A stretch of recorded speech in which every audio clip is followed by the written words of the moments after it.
diterima oleh Allah. Ya doa Bapak Ibu. Ya. Semua amal ibadah kita diterima oleh Allah.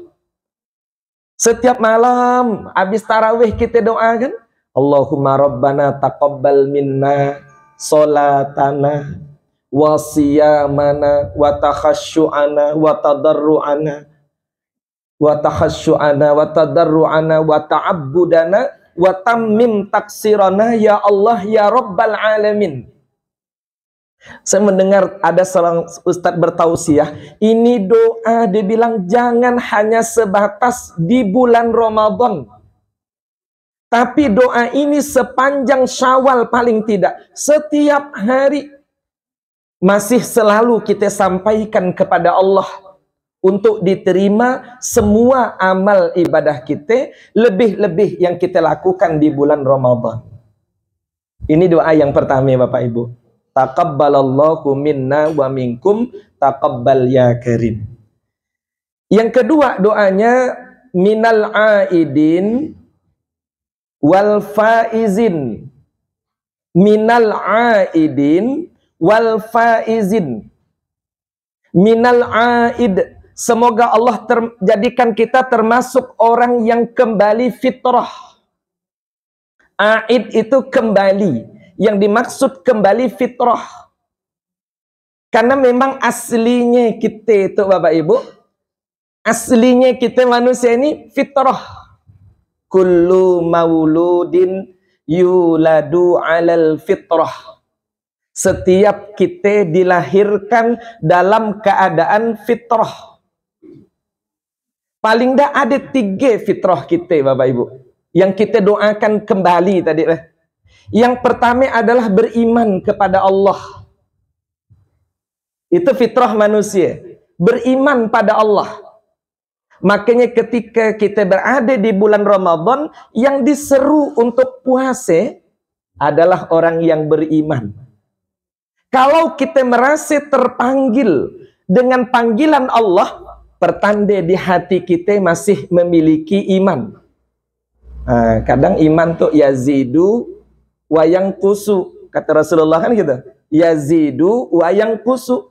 Kadang dia naik, kadang dia turun. Makanya orang puasa ada yang turun naik juga Pak Haji. Hari pertama naik imannya kan puasa dia kan. Hari kedua masih naik. Hari ketiga dah mulai surut sedikit. Nun akhir puasa baru naik lagi. Maka istilah orang Sungai Jage model puasa kamput. Model puasa kamput. Nah, kalau kita stabil dari awal sampai akhir Ramadan, sampai bulan Syawal dan seterusnya, maka bersyukur kita pada Allah Bapak Ibu. Bersyukur kita pada Allah. Nah, ini fitrah manusia adalah beriman kepada Allah Subhanahu wa taala. Maka Rasulullah kan mengatakan, man shoma Ramadan imanan wahtisaban ghufira lahu ma taqaddama min dzambih. Kalau dia menunaikan ibadah pada Allah, landasannya iman dan mengharapkan kebaikan dari Allah, Allah janjikan Bapak Ibu, Allah akan ampuni dosa-dosanya yang telah lalu.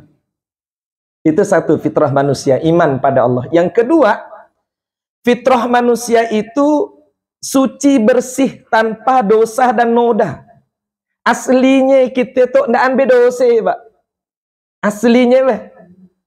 Nah, maka hadirnya Ramadan, Allah bukakan pintu ampunan yang seluas-luasnya. Sampai pun di bulan Ramadan yang minta ampun kepada Allah akan diampuni oleh Allah. Sampai Aisyah radhiyallahu anha bertanya kepada Nabi, "Ya Rasulullah, andai malam hari ini ku yakini sebagai malam Lailatul Qadar," kata Aisyah, apa yang harus ku katakan kepada Allah? Apa yang harus ku sampaikan kepada Allah? Maka Rasulullah ajarkan satu doa kepada Aisyah. Allahumma innaka afuwun tuhibbul afwa fa'fu anni. Ya Allah, sungguh engkau maha pemaaf, engkau cintai orang-orang yang meminta maaf, maka maafkanlah aku. Ternyata inti doanya minta ampun, Bapak Ibu. Saking Allah menginginkan semua kita ini setelah Ramadan kembali fitrah.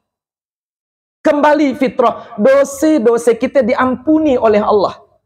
Maka Nabi SAW mengatakan, sungguh celaka, kata Rasulullah, kalau Ramadan sudah berakhir, ada orang yang dosa-dosanya masih menumpuk, karena selama Ramadan dia tidak minta ampun pada Allah, ialah orang nang celaka. Na'udzubillahi min dzalik. Maka doa kita, minal aidin, semoga menjadi orang yang kembali fitrah, artinya diampuni oleh Allah segala dosa dan kesalahan kita. Kemudian yang ketiga, fitrah manusia adalah berkasih sayang. Jadi kasih sayang ini fitrah, ya, fitrah. Makanya Pak Jibul tadi mun raya suke, ya. Kenapa? Kasih sayang keluarga didapatkan. Antu raya, Pak. Hah? Antu raya, masya Allah. Tengah dia juga antu raya. Buntat raya lah kalian. Saudara antu, buntat boleh. Ya. Suke Bapak Ibu sekalian, ya kan? Kumpul anak, kumpul cucu, ya kan, dalam keluarga. Kenapa? Karena fitrah, ya, ya, fitrah Bapak Ibu sekalian. Kasih sayang itu fitrah. Maka boleh kita tanya dengan diri kita seorang, kita paling daan suke kena marahe, Pak. Jujur kan, Pak? Coba Mbak Jibul kena marahe, marah enggak, Pak? Marah, Pak. Ya kan? Jadi fitrahnya kita ini berkasih sayang. Maka sampai pun kita selalu ingin disayang. Jangankan dia kacik, Pak. Kita makin tua itu makin sensitif. Yang inyan nyari nginyan ya, Pak. Ya kan? Makin tua itu kita makin sensitif. Kena singgung sedikit perasaan, ya Allah sakit luar biasa ya, Pak. Kena marahe sedikit kita, ya Allah sakit rasanya, Pak. Aku tuh bedah tue ya, gitu kan. Sampai bilang mana masih muda, Pak, ya, dah tue kan. Masya Allah. Ini fitrah, Pak. Fitrah berkasih sayang. Ya, ini yang harus kita dapatkan. Makanya Allah Subhanahu wa taala memberikan kriteria orang yang takwa, Pak. Kriteria orang yang takwa itu kan diantaranya, ya, Pak, orang yang selalu berkasih sayang. Tanda orang takwa, tidak ada, tidak hanya baik hubungannya dengan Allah, tapi dalam jiwanya itu yang dominan jiwa kasih sayang. Apa wujudnya? Ada wujudnya, Pak. Di surah Al-Imran 134. 1. Yunfiquna fis sarra'i wad dharra. Mudah menafkahkan harta di waktu lapang maupun di waktu sempit. Kalau dalam diri kita nih, Pak, yang mendominasi jiwa kasih sayang, kalau bahasa orang Sungai Jage, selalu ada rasa ndaan sagal dengan orang. Ya, Pak. Selalu ada rasa ndaan sagal dengan orang. Tahu ndaan sagal, Pak? Ndaan tega, ada rasa kasihan gitu ya. Yang muncul tuh kasihan. Kalau udah ada rasa kasihan, mudah tuh, Pak. Mudah tuh. Maka dibahasakan yunfiquna fis sarra wad dharra. Ya, jiwa berkasih sayang. Yang kedua, wal kaziminal ghais. Kata Allah, sanggup menahan marah. Tanda orang sayang ya, daan pemarah Pak Jibul. Pak Jibul kena marah ke Bu Haji. Ya, wal kaziminal ghais. Mudah menahan marah, mampu menahan marah. Ayo, Pak. Kalau orang mampu menahan marah, ya tanda dia sayang, Bapak Ibu sekalian. Tanda orang sayang. Coba Rasulullah perhatikan. Rasulullah itu orang yang kasih sayangnya luar biasa. Siapapun yang menzolimi Rasulullah, belum pernah didapatkan ada riwayat Rasulullah marah membabi buta dan suah, Bapak Ibu sekalian. Nggak pernah diriwayatkan. Yang ada apa muncul sifat yang ketiga itu, wal afina anin nas, mudah memaafkan orang lain. Mudah memaafkan orang lain. Mudah. Artinya apa? dalam jiwa ndak anade menyimpan sifat dendam. Ini penyakit Bapak Ibu sekalian. Mun dalam hati kita tuh suka nak nyimpan rasa dendam nang berlarut-larut.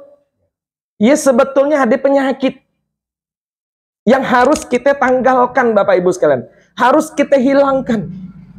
Ya, jangan nak dipiare kalau ada dalam hati kita ini ada perasaan dendam kepada orang yang bersalah pada kita. Bukankah dalam hidup ini kan kita bersyahadat? Pertama syahadat pada Allah, yang kedua syahadat pada Rasulullah kan? Kalau kita bersyahadat pada Rasulullah, berarti kita siap mencontoh Rasulullah.